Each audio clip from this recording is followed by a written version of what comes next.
In today's modern world, where information is transmitted quickly and easily, we seem to be drowning in a flood of news about the economy, finance, and global volatility.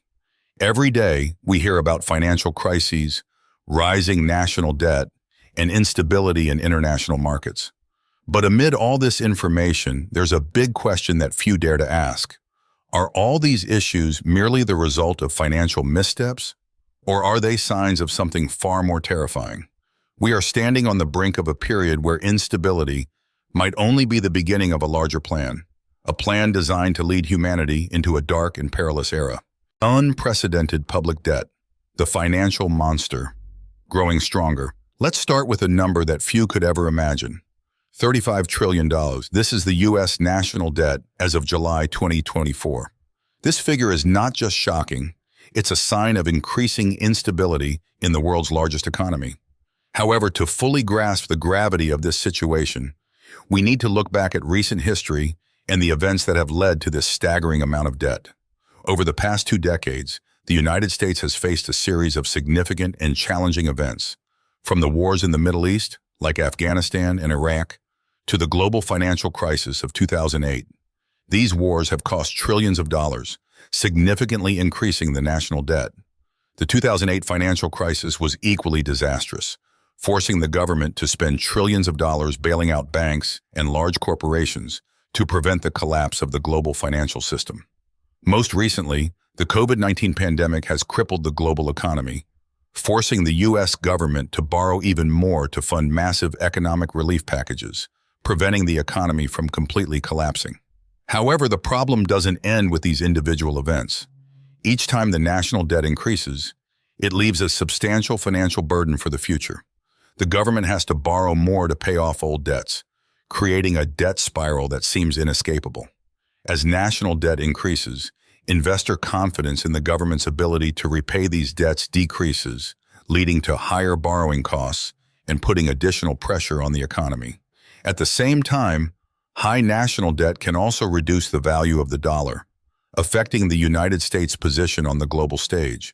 But perhaps the most concerning aspect is that this massive debt could lead to even more severe consequences for society. It could lead to cuts in public spending, reducing the quality of public services like education, healthcare, and social security. Furthermore, it could lead to political instability as people lose faith in the government's ability to manage the country. Global financial crisis without borders. The United States is not the only country facing a public debt problem. In fact, many nations around the world are experiencing similar financial difficulties. Japan, one of the most developed economies in Asia, is currently burdened with an enormous public debt exceeding 113 trillion yen. This figure not only puts pressure on the domestic economy, but also serves as a warning of financial instability that could spread globally. In Europe, Italy is also facing a severe financial crisis. With a national debt exceeding 3 trillion euros, Italy's economy is grappling with multiple challenges, from stagnant growth to instability within its banking system. This is not just an issue for one country. It could trigger a ripple effect throughout the Eurozone, threatening the stability of one of the world's largest economic unions. Canada, a country with a robust economy in North America, is also not immune to this situation. Canada's national debt has now surpassed 1.4 trillion Canadian dollars. The increase in public debt in Canada is mainly due to rising public expenditures, particularly in healthcare and education, along with the economic relief packages during the COVID-19 pandemic.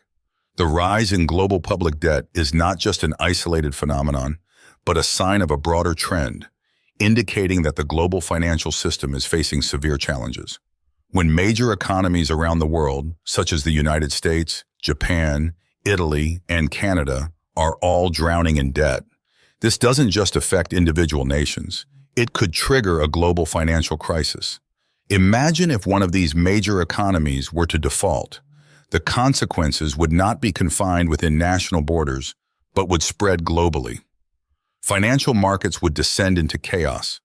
Global interest rates would skyrocket, and export-dependent economies would suffer significantly. This could lead to a global recession, where poverty and unemployment would rise dramatically. But in this context, the most important question is, Who really benefits from this situation? Are large corporations and powerful individuals exploiting financial instability to consolidate their power and increase their profits? Or is there a larger plan at work, aiming to bring the world into a new order where power and wealth are concentrated in the hands of a few? The prophecy of the Antichrist.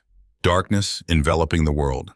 Throughout history, humanity has been fascinated by prophecies about the end times when the world would undergo great trials before a new order is established.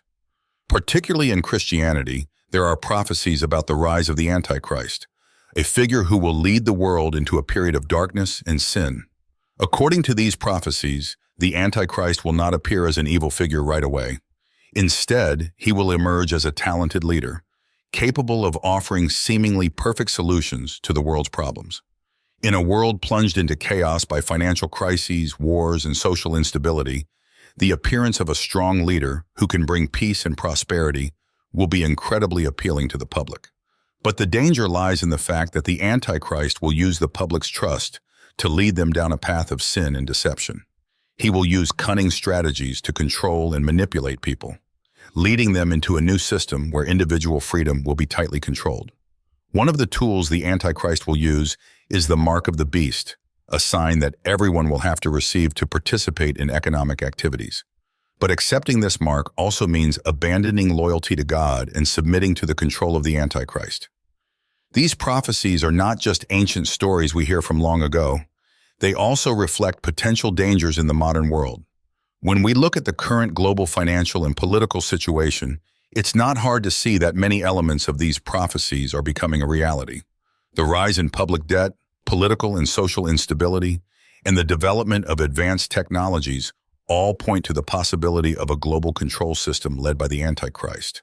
But can we avoid these consequences? Is there a way for us to prepare and deal with the impending challenges? To answer these questions, we need to understand the nature of the crisis we are facing and realize that this is not just a financial or political crisis, but a spiritual crisis where humanity's faith and morals will be tested to the extreme. Deceptive leadership, the global control plan. When the Antichrist emerges, he will not appear as an openly evil figure from the start. On the contrary, he will be a charismatic individual with extraordinary leadership skills and a charm that few can resist. He will promise to bring peace and prosperity, resolving all the issues the world is facing, from financial crises to social instability. However, behind this facade lies a dark and sinister plan. The Antichrist will use the public's trust to establish a global control system, where individual freedom will be stripped away and everyone will be forced to follow a new order.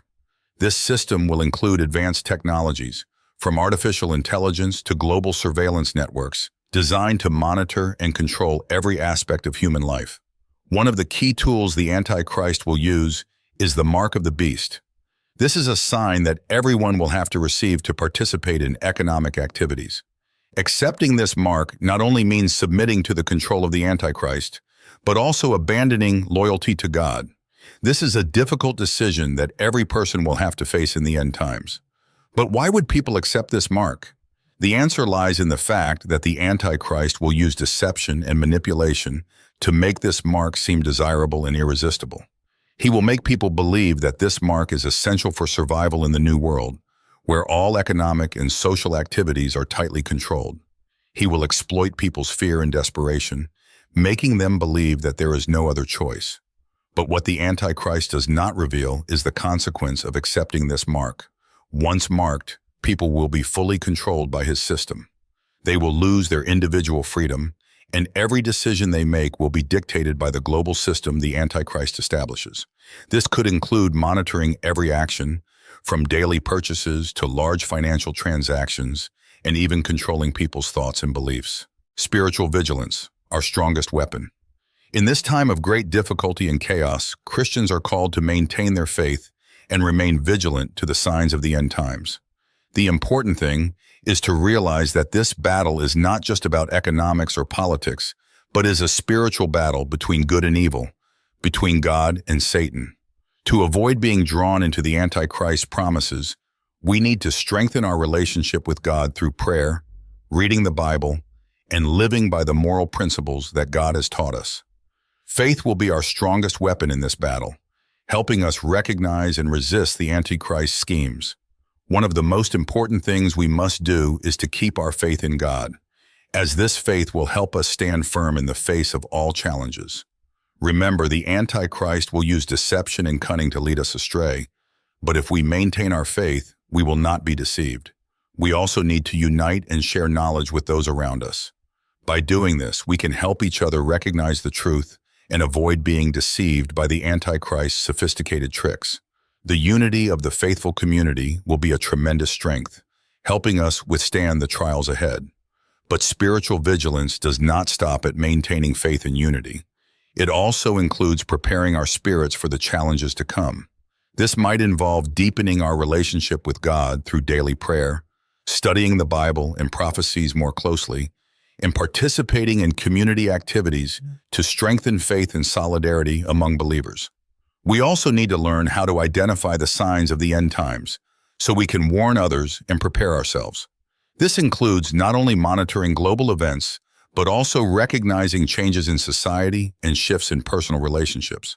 When we realize that these things are not just coincidental, but could be signs of a larger plan, we will be better equipped to deal with them effectively.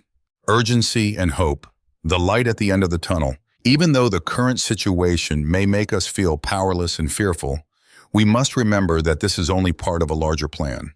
This plan, although it may bring the world to the brink, will ultimately lead to the victory of Jesus Christ. Our faith should not be placed in the temporary promises of the Antichrist, but in the eternal promises of God.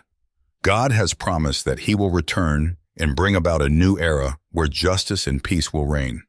In these difficult times, we must persevere, maintain our faith, and prepare for the return of Christ. This does not mean we should sit idly by, waiting, but rather we must act.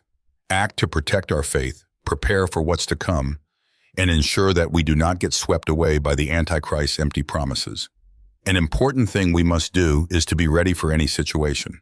We need to prepare both spiritually and materially to be able to cope with any challenges that may arise.